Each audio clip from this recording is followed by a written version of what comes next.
গেল ২৮ ফেব্রুয়ারি ইরানের দক্ষিণে মিনাব শহরের শারজা তাইয়েবা প্রাথমিক বিদ্যালয়ে ভয়াবহ হামলায় নিহত হয় ১৭৫ জন। নিহতদের বেশিরভাগের বয়স ছিল ৭ থেকে ১২ বছর। যুদ্ধের প্রথম দিনই প্রাণ দিতে হল নিরীহ এইসব শিশুদের। বোমা ও ক্ষেপণাস্ত্রের আঘাতে ধ্বংসস্তূপে পরিণত হয় স্কুল ভবন। রক্তে ভিজে ওঠে শিক্ষার্থীদের বই, খাতা, স্কুল ড্রেস। মর্মান্তিক এই হামলার জন্য শুরু থেকেই ইরানকে দায়ী করে আসছেন মার্কিন প্রেসিডেন্ট ডোনাল্ড ট্রাম্প। তিনি বারবার দাবি করেন, ইরানের হামলার লক্ষ্যভ্রষ্ট হয়ে এই ঘটনা ঘটেছে, যদিও এ বিষয়ে কোনো প্রমাণ হাজির করতে পারেনি যুক্তরাষ্ট্র। নতুন রিন গভীর থেকে পরিষ্কার করে কাপড়কে রাখে নতুনের মতো উজ্জ্বল। নতুন রিন অ্যাডভান্সড পাউডার। এবার খোদ যুক্তরাষ্ট্রের সামরিক বাহিনীর তদন্তে ধরা পড়েছে এই হামলার জন্য একমাত্র যুক্তরাষ্ট্রই দায়ী।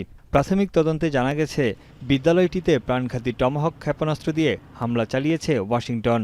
মার্কিন কর্মকর্তাদের বরাত দিয়ে নিউ ইয়র্ক টাইমস এক প্রতিবেদনে জানিয়েছে, মেয়েদের এই স্কুল ভবনে চালানো হামলাটি ছিল যুক্তরাষ্ট্রের সামরিক পরিকল্পনাকারীদের ভুল লক্ষ্যবস্তু। কারণ বিদ্যালয়ের পাশেই ইরানি একটি ঘাঁটি রয়েছে। এর আগে বিদ্যালয় ভবনটি ওই ঘাঁটিরই অংশ ছিল।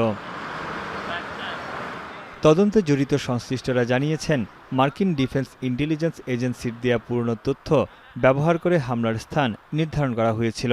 কেন তথ্য যাচাই করা হয়নি সেই বিষয়গুলো খতিয়ে দেখা হচ্ছে। তবে সব তথ্যই তদন্তের প্রাথমিক ফল। এদিকে ক্ষেপণাস্ত্রের ধ্বংসাবশেষ পরীক্ষা নিরীক্ষা করেছে ইরান, যেখানে নতুন করে প্রমাণ মিলেছে যে এই হামলার জন্য দায়ী যুক্তরাষ্ট্র।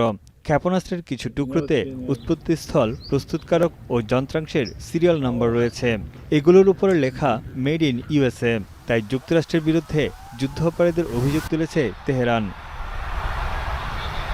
স্কুলে হামলার নিরপেক্ষ তদন্ত এবং এর পেছনে কারা দায়ী তার জবাব চেয়ে মার্কিন প্রতিরক্ষা মন্ত্রী পিট হেগসেতের কাছে চিঠি দিয়েছেন সিনেটের ডেমোক্র্যাট আইন প্রণেতারা, যদিও এতে রিপাবলিকান কোনো আইন প্রণেতা স্বাক্ষর করেননি। আর পিট হেগসেতের মতে, নির্ভুল অভিযান পরিচালনা করছে যুক্তরাষ্ট্র। এর আগে যুক্তরাজ্য ভিত্তিক এয়ারওয়াচ সংস্থার তদন্তে দেখা যায়, যুক্তরাষ্ট্রের হামলার লক্ষ্যবস্তুর বেশিরভাগই ছিল ইরানের ঘনবসতিপূর্ণ অঞ্চল। এতে বেসামরিক হতাহতের সংখ্যাও অনেক বেশি বলে দাবি সংস্থাটির। তানভীর জনি, এখন বিশ্ব।